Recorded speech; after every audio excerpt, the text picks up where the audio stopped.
Karena kalau yang sama Peggy Goo kan kita benar-benar special edition ya. Special edition, kita bikin Peggy chair-nya itu kayak cuman 100 gitu, limited. Dan itu sold out dalam 5 menit.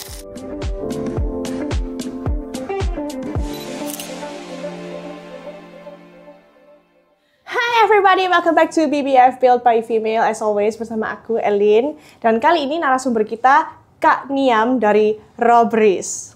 Kak Niam ini bisa dibilang superhero ya guys, karena literally saving the earth, mengubah sampah menjadi barang yang lebih useful plus estetik banget bisa dilihat dari sini. Kenapa kok aku bilang superhero? Soalnya biasanya sampah itu, especially kalau plastik, itu kan dibakar dan bisa merusak ozon gitu kan ya, bener nggak? Bener nggak? Aku dulu IPA sih, tapi udah lupa ya. Nah, ini malah instead of dibakar yang bisa merusak ozon, itu diolah lagi, di-recycle menjadi barang-barang yang bisa dipakai lagi. That's why Kak Niam ini superhero. Oh my God. Oke, thank you so much Kak udah datang ke sini. Hari ini kita mau main-main. Sebelum kita masuk ke topik Q&A yang seru-seruan, kita mau main game dulu, namanya This or That.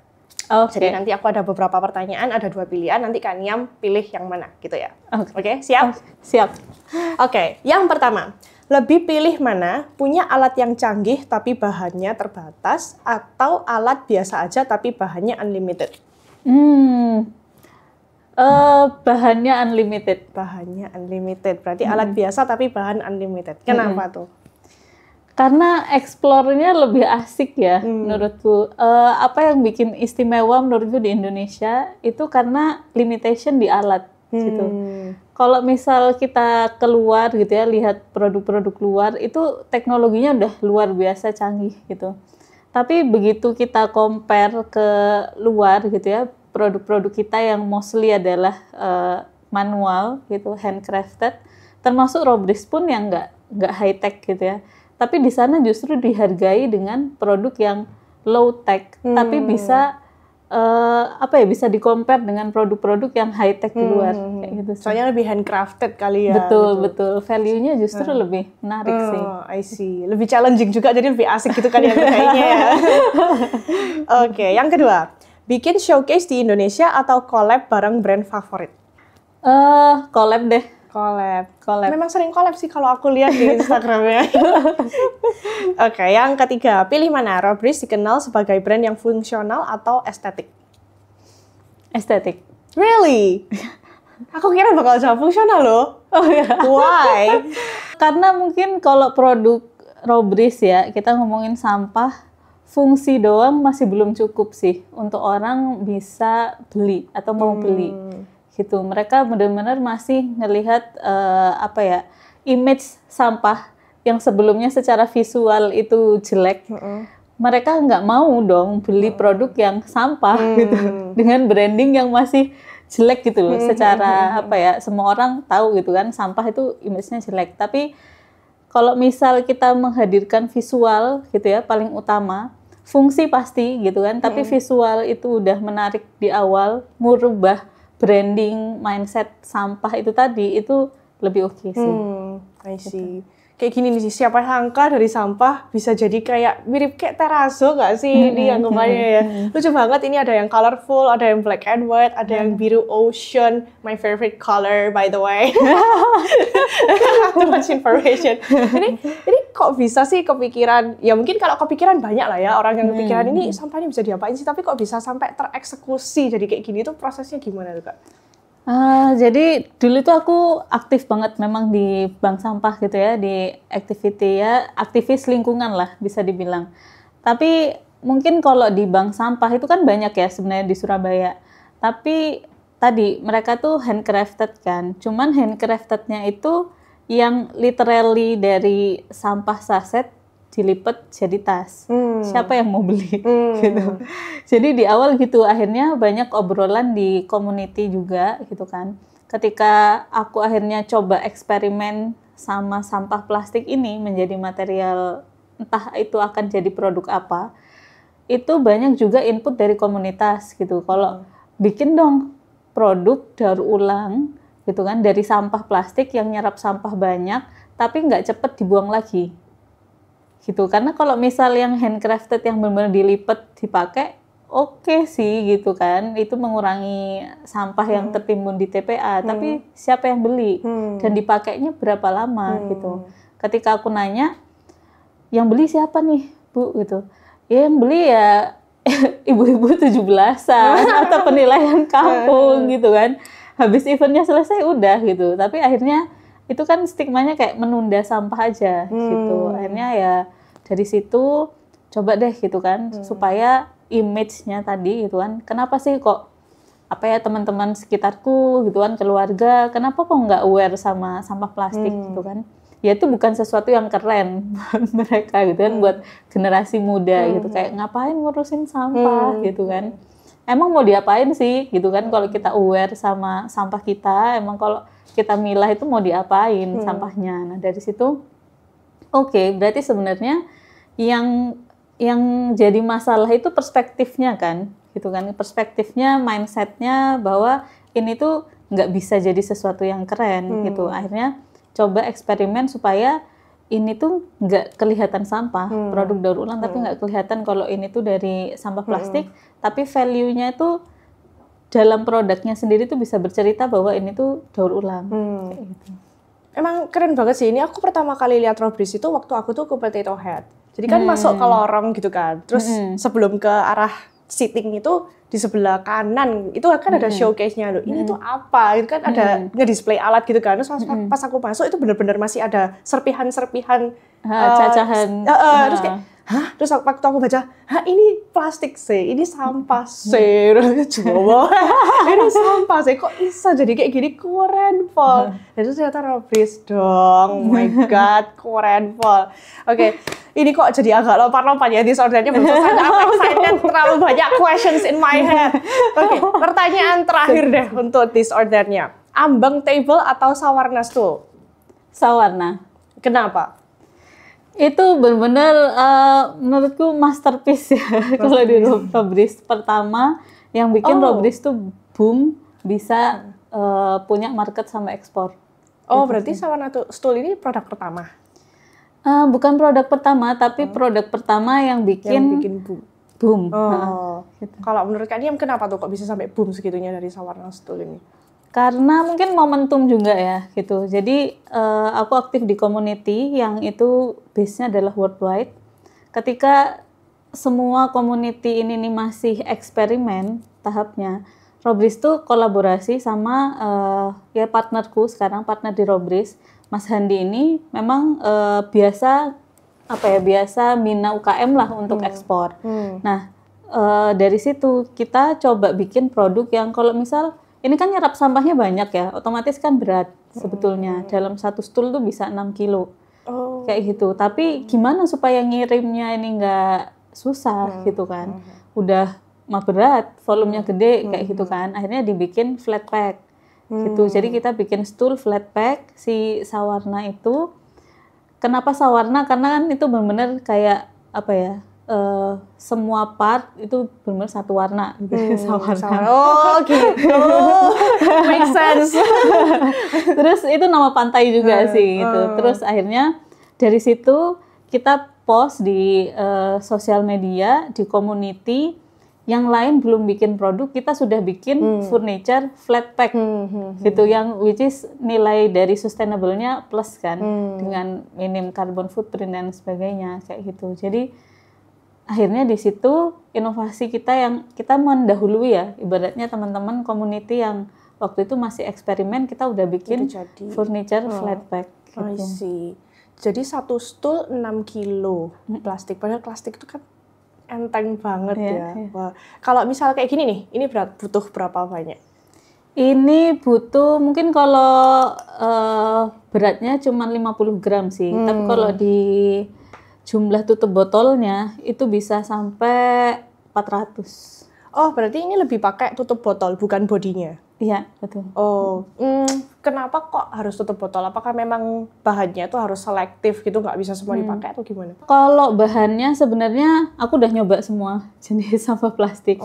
Dan itu titik lelehnya beda-beda gitu kan untuk ngeproses itu. Dan Dan di industri daur ulang gitu banyak yang pakai PET atau si botol plastiknya itu. Tapi tutupnya ini justru banyak dibuang.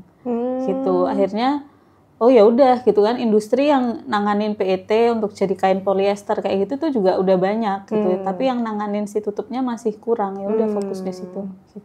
Oke. Jadi memang fokus mau pakai yang tutup ya. Kalau misal kayak plastiknya Indomie gitu. Itu bisa nggak? Indomie sebenarnya Indomie itu bisa, cumannya Indomie itu kalau misal dicampur sama yang lain kan jenis plastik itu kan macam-macam ya.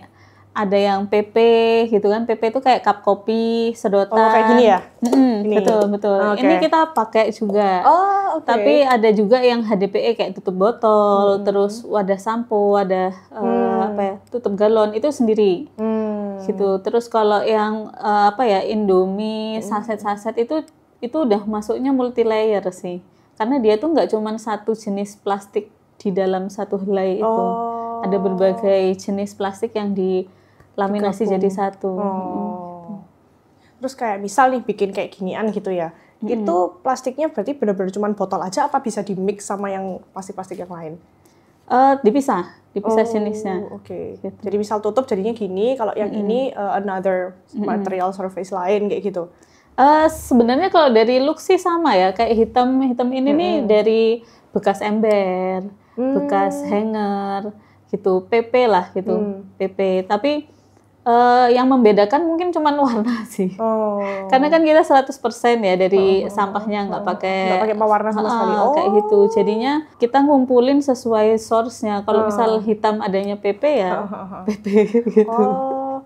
Aku bisa kayak order by custom gitu nggak? Misal nih, aku pengen furniture-ku pakai Robris, tapi rumahku tuh temanya Blackpink misalnya gitu. Terus aku bisa request nggak warnanya tuh kursiku tuh black sama pink gitu.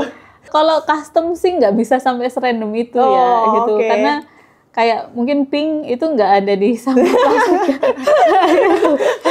Agak susah ya nyari ngumpulin sampah khusus warna pink gitu. Ada sih cuman nggak banyak gitu. Jadinya agak tricky gitu. Mungkin bisa custom dengan tentunya ada minimum order quantity, tapi masih dalam basic standar warna yang ada gitu. Misal kita kan punya kombinasi warna, ada yang basicnya tuh hijau, hitam gitu kan. Bisa milih tapi masih dalam range itu gitu. Kalau udah di luar range itu tuh harus ya mapping source-nya dulu ada apa enggak.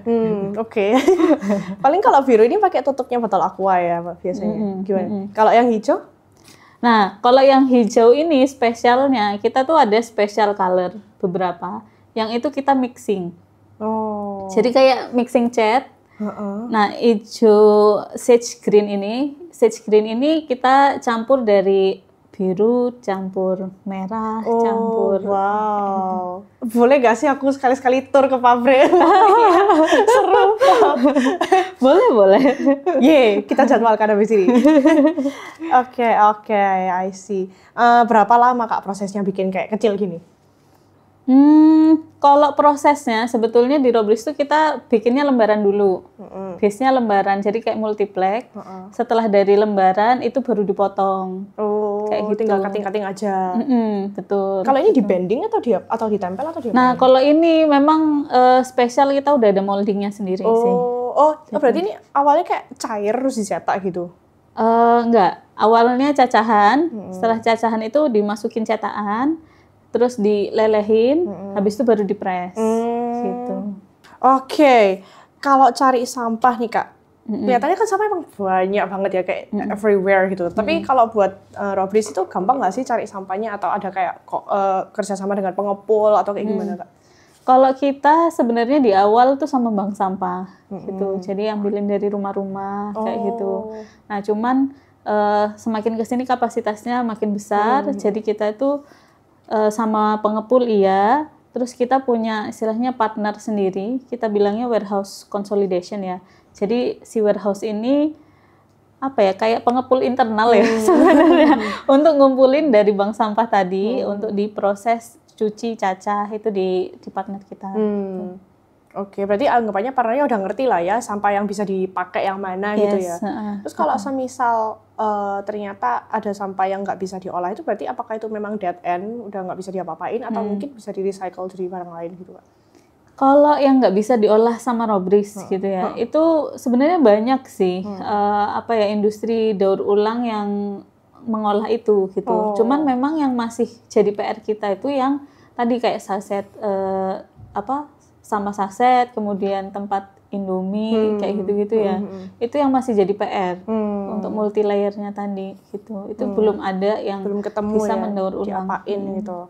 Kira-kira nih Kak, sebulan bisa ada berapa sampah yang diolah?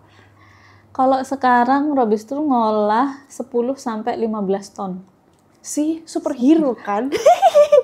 Itu dikit banget loh, Serius, itu dibanding sampah yang kita hasilin tiap hari. Iya sih, kalau misalnya dibandingin gitu iya sih. Tiap hari ini kan sedotan, ini ya kan, iya sih. Rencana bakal ada kayak upgrade factory nambah gitu nggak Kak? Biar semakin banyak sampah yang Ada. Sekarang pusatnya cuma di Surabaya aja atau gimana? Ya, sekarang kita di Surabaya, factory di Sidoarjo. Next-nya mungkin tahun depan kita masih menggodok apakah akan expand-nya tetap di Sidoarjo atau kita coba expand di kota lain. Awal-awal waktu Robris udah mulai berjalan itu kan tadi setelah 2016 R&D 2 tahun ya Kak ya. Itu cari marketnya sulit nggak sih Kak? Atau mungkin Indonesia butuh edukasi lebih gitu kan? Kalau misalnya di luar negeri kan kayak malah mereka nyari ya yang kayak gitu ya. Mereka sangat-sangat appreciate hal yang kayak mulia lah untuk dunia gitu ya. Kalau di sini gimana Kak itu challenge-nya? Bener sih. Jadi di awal mungkin kalau kita jualan di 2016 itu belum ada yang mau. Sebenarnya bisa dibilang kayak gitu. Tapi 2018 pun memulai untuk masarin, ngejualin itu pun masih PR banget ya. Artinya kayak orang ini harus dijelasin dulu. Bahkan dijelasin kenapa sih harus aware soal sampah plastik gitu. Jadi jualannya tuh justru lebih ke edukasi ya, bukan jualan produknya kayak gitu. Tapi begitu pandemi yang paling kerasa. Mungkin pandemi itu kan tadi ya orang kayaknya malah semakin aware gitu kan, kayak soal kesehatan, soal lingkungan, berasa banget yang kemarin viral Jakarta dari yang abu-abu jadi biru gitu kan. Ternyata se-efek itu gitu kan. Akhirnya orang tuh justru ya udah nggak perlu diedukasi lagi gitu. Di Indonesia ya kayak itu massive education jatuhnya. Akhirnya udah kita bisa mulai jual produk kayak gitu. Kalau di luar benar mereka udah aware banget gitu. Kalau ya bahkan beberapa negara kayak Taiwan governance-nya itu bikin program kasih compensate buat masyarakatnya kalau pakai produk-produk daur ulang atau produk sustainable itu ada gitu bahkan insentifnya dari pemerintah gitu. Tapi kalau kita kan kayak ini kenapa harus daur ulang masih harus dijelasin ya, jangan satu-satu gitu. Kapan dari aku pernah lihat di TikTok, aku lupa di negara mana itu bahkan kita tuh bisa menjual sampah kita. Jadi misal aku habis minum air gitu, terus botolnya itu aku taruh di mana gitu loh. Terus pilih, terus aku beneran dapat uangnya kayak gitu. Itu keren sih. Gitu. Iya. Kalau di Indonesia mungkin versi manualnya bank sampah tadi ya. Versi tradisionalnya. Iya. Terus kalau semisal sekarang nih yang paling best seller itu yang produk apa sih? Apakah stool atau yang kecil-kecil gini? Kalau best seller sekarang justru material. Material lembarannya, terus sama si furniture-nya sih. Beberapa furniture ya, ada stool, ada bench, ada dining chair, kayak gitu. Karena kalau mungkin awal-awal kita justru nggak ngejual material ya, nggak jual lembaran. Karena tadi kayak even ini produk daur ulang aja harus diedukasi gitu kan. Makainya gimana harus diedukasi. Kenapa kok harus pakai produk daur ulang, itu juga masih PR. Tapi makin kesini orang udah makin banyak yang pakai, orang makin paham soal materialnya, akhirnya banyak yang beli tadi, beli materialnya aja deh aku explore sendiri. Kayak gitu, langsung buat diaplikasiin ke project-project kayak project arsitek untuk fasad, untuk interior kayak gitu. Gitu sih. Ini sekuat apa sih Kak? Misal di Lindes atau apa gitu, sekuat nggak ya? Kita pernah nyoba. Oh, Saya ya? penasaran. Ada apa ya, visit lah ke pabrik, terus kayak tadi nanyain hal yang sama. Oh, ya? Coba gitu. Terus. Coba, akhirnya kita coba. Itu beneran kayak dikasih, ya ditaruh gitu papannya di apa ya, dua batu gitu, terus dilindas pakai mobil, ya aman. Oh, aman. Oh, asik ya. Ya sebenarnya secara lab kita udah ngetes juga sih. Untuk kekuatannya tuh bisa sampai 200 kilo sebenarnya. Oke. Kalau misal ditaruh di outdoor, kena hujan, cuaca panas, itu aman juga? So far yang pakai untuk fasad itu di Bali, Space Available itu pakai udah hampir 2 tahun ya. 2 tahun pemakaian di fasad bangunan masih oke Aman-aman sih. aja ya. Nice Kalau sih. berubah warna sih enggak. Cuman memang dia pakainya ketebalan 8 mili ya, lumayan tipis. Itu ya lumayan ada wrappingnya sedikit gitu. Sekarang anggapannya orang itu malah cari robris sih, kayak gengsi gitu loh. Misal punya coffee shop, terus at least beberapa kursi lah aku punya. Itu kayak, aku pakai robris itu. Keren banget, gila.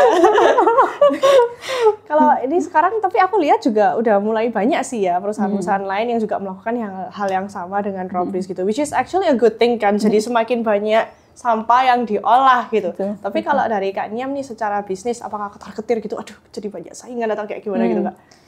Jujur sebenarnya yang menciptakan kompetitor aku sendiri. Oh my god, oke, plot twist.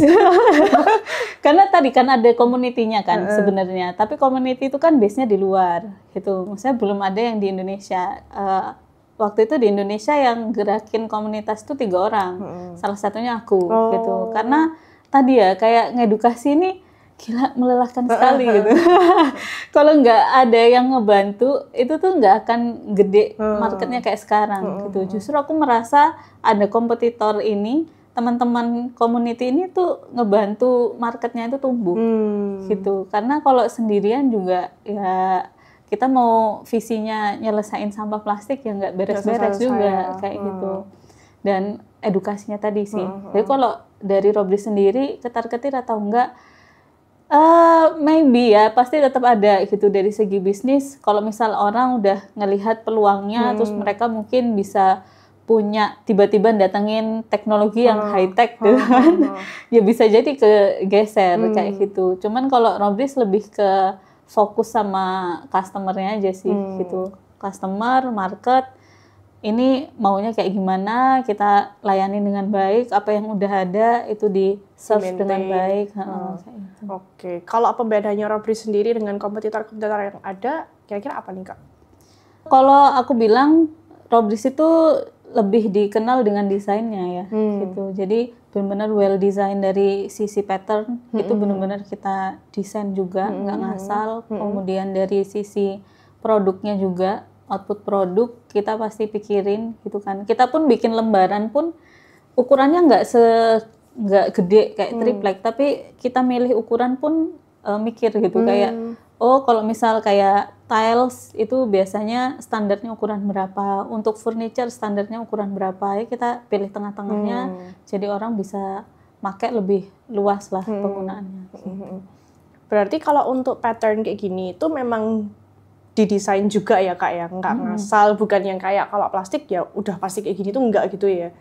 Jadi ciri khasnya Robris ya pattern yang mirip terrazzo ini tadi ya. Istilahnya apa sih Kak ini patternnya? Ada namanya nggak? Nggak ada istilahnya sih. Pattern Robris. Sekarang banyak kalau misal arsitek nulis atau ngegambar gitu dikasih keterangannya Robris material. Oh aduh, suangar sih. Itu kayak perlu dipatenkan sih. Copyright itu. Jadi nggak cuma sekedar brand atau produk perusahaan, tapi ini patternnya ini namanya Robris. Kalau ini kan bisa sampai ke luar negeri, go internasional gitu ya Kak ya. Itu gimana cara kenalinya ke mereka? Kalau sekarang kan era digital ya, gitu semua bisa connected lewat digital, itu kita manfaatin banget sih. Jadi dari sosial media gitu kan, brandingnya benar-benar disesuaiin sama mereka. Terus kita juga coba dari Google juga gitu kan, Google Ads gitu, terus dari website, terus juga tadi berjejaring lewat community gitu, community yang mereka kan forumnya juga banyak ya, ada World Economic Forum gitu, terus ada yang khusus memang recycle, itu actively nggak cuman join tapi actively discuss sama mereka sih kayak gitu.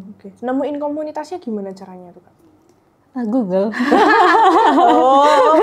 Aku kira kenal orang dalam terus ya enggak ya.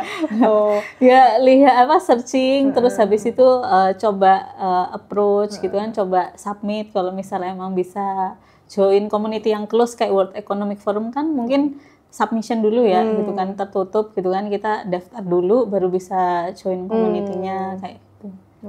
Kalau di luar negeri udah kesebar di mana aja Kak? Kalau luar negeri sebenarnya kita banyak kirim itu Singapura, terus Malaysia, Australia, kalau Europe ada tapi mungkin masih retail ya, kecil-kecil, terus US kayak gitu. Itu sih. Mungkin soon yang paling gede kita punya official distributor di Singapura sih. Wow, nice. Pernah pakai pameran-pameran gitu nggak Kak di luar?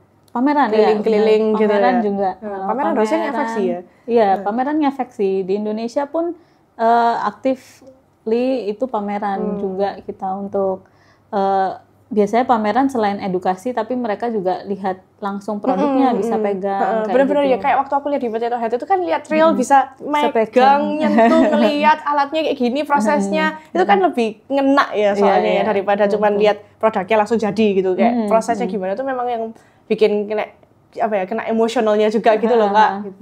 Itu so cool, bahkan bisa sampai collab sama PeggyGo. Itu collabnya kayak gimana sih Kak, kok bisa PeggyGo and why PeggyGo? Sebenarnya inisiasi dari collab-nya kalau yang sama PeggyGo tuh bukan dari Robris. Inisiasinya tuh dari partner kita Space Available. Jadi sebenarnya background story-nya Space Available ini ownernya adalah creative directornya Potato Head.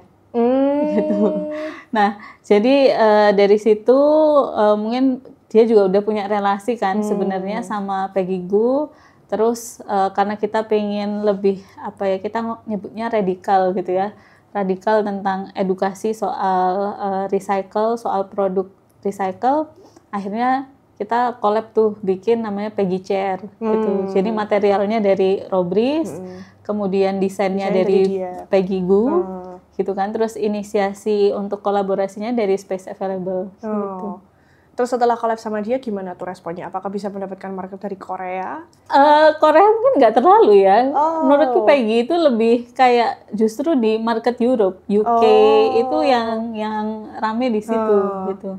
Karena kalau yang sama Peggy kan kita benar-benar special edition ya, special edition. Kita bikin Peggy Chair-nya itu kayak cuman 100 gitu, limited. Dan itu sold out dalam 5 menit. Ngawur gak sih itu? Pasti ada calon, aku yakin. Dalam 5 menit. Terus gak ada rencana restock gitu bikin lagi? Kemarin Space A baru launch lagi Peggy Chair versi 2 dengan beda warna gitu, sama desainnya sama tapi beda warna, launchnya di Jepang gitu. Kayak gitu. Soal berapa menit? 1 menit. Belum tahu sih reviewnya so far kayak gimana, belum dapat feedback lagi. Oke. Rencana bakal collab sama artis siapa lagi nih? Kalau artis sih mungkin belum ya. Kita lagi fokus untuk tadi banyakin distributor di beberapa negara. Mungkin itu yang akan kita launch soon.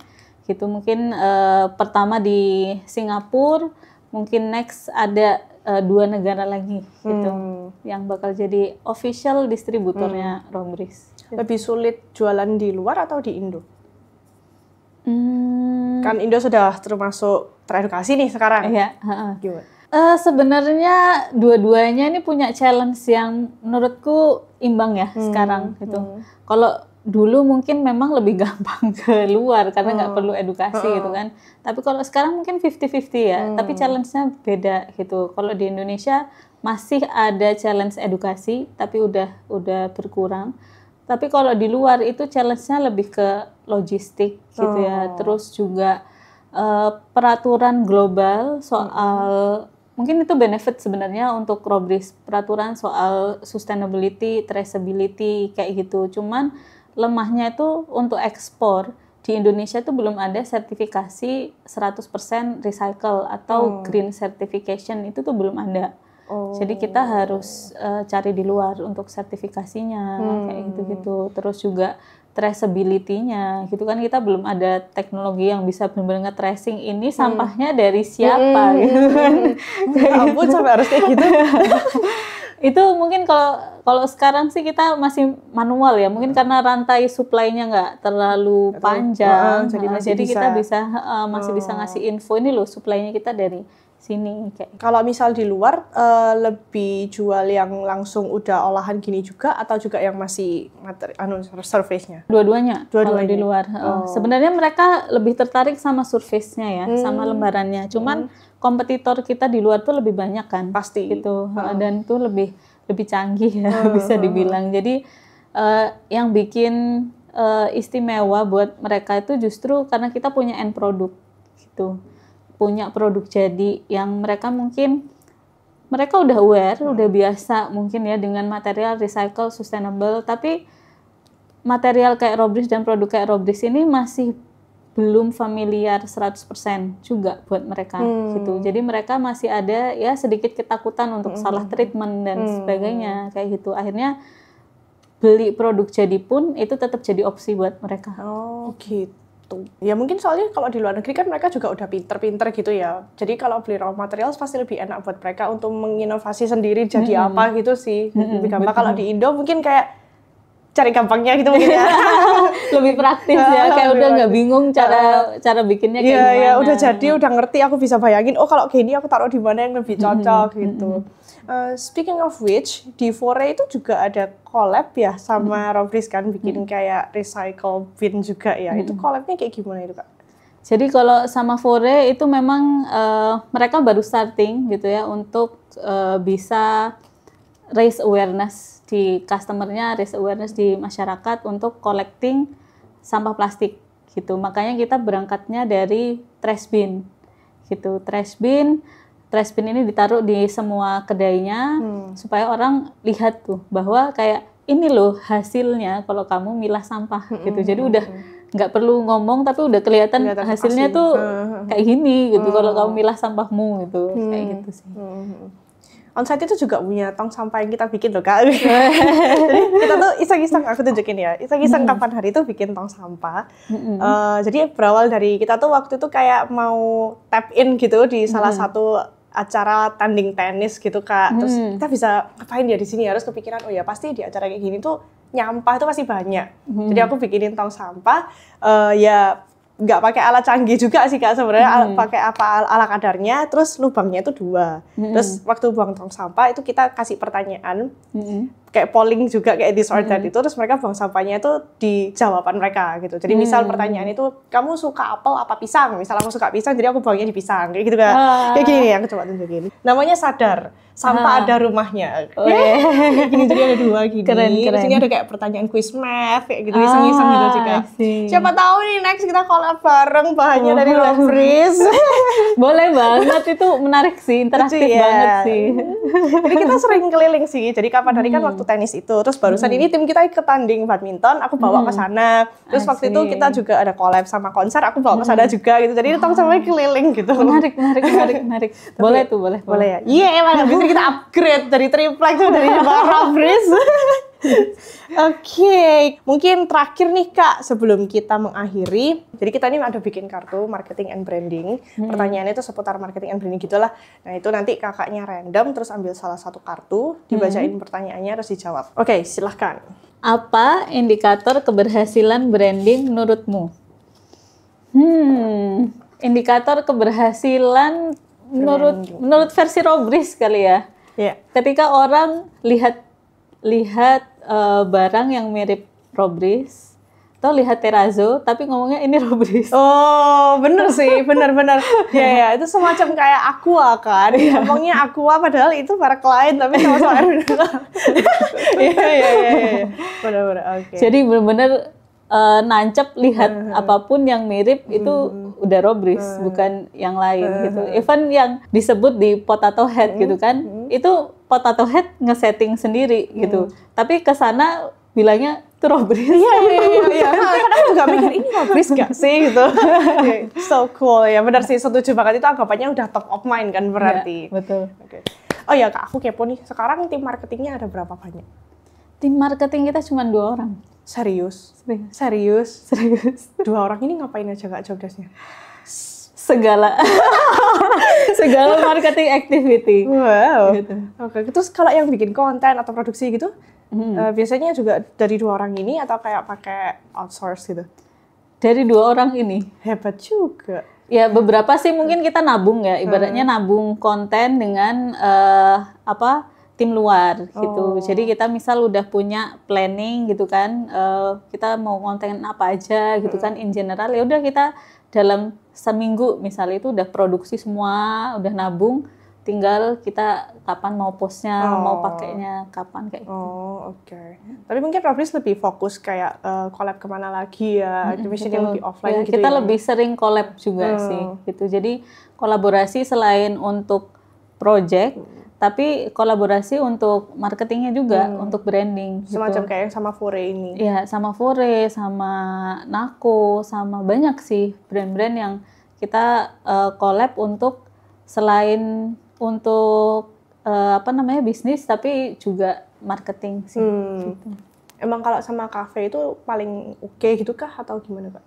Nggak juga sih sebenarnya, cuman so far memang customer kita tuh paling banyak di hospitality lah ya, hotel, restoran, kafe kayak gitu. Dan mengedukasi masyarakat gitu ya yang lebih luas kayak lebih gampang sih lewat kafe. Karena kan mereka habisin waktu lama lah pasti kan, minimal 30 menit gitu kan. Misal duduk di satu stool gitu ya, atau duduk di satu kafe. Di satu kafe udah ada kayak edukasi bahwa ini dibuat dari sampah plastik gitu kan, dari Robris gitu kan, itu udah kayak edukasi yang kita nggak perlu cuap-cuap, langsung lihat kelihatan mata nyata gitu ya. Oke. Terima kasih banyak Kak Niam untuk waktunya dan sudah menjawab semua pertanyaanku yang sebenarnya masih banyak di sini. Tapi durasi. Kak, aku mau Kak Niam menyampaikan satu kalimat motivasi buat orang-orang di luar sana. Terserah apapun. Kalau untuk mungkin semua orang gitu ya, yang lebih umum, masyarakat, teman-teman semua, apa sih yang bikin hidup kita juga jangka panjang, itu juga tergantung sama kita gitu. Kita sendiri yang menentukan. Nggak perlu heboh, nggak perlu bikin inovasi se-advance Robris gitu, tapi coba kita cari satu hal aja yang bisa kita lakuin konsisten dengan cara apapun, misal ngurangin sampah gitu kan, pakai tumbler, atau kita kayak satu hal aja yang kita lakuin tapi semua orang bisa ngelakuin dan konsisten, itu akan membawa perubahan yang lebih besar. Mantap. Itu nanti aku cut, aku play setiap hari, setiap malam sebelum tidur. Biar gak inget terus. Brainwash ya. Oke, terima kasih banyak Kak. Thank you so much. Ditunggu next episode-nya. Bye.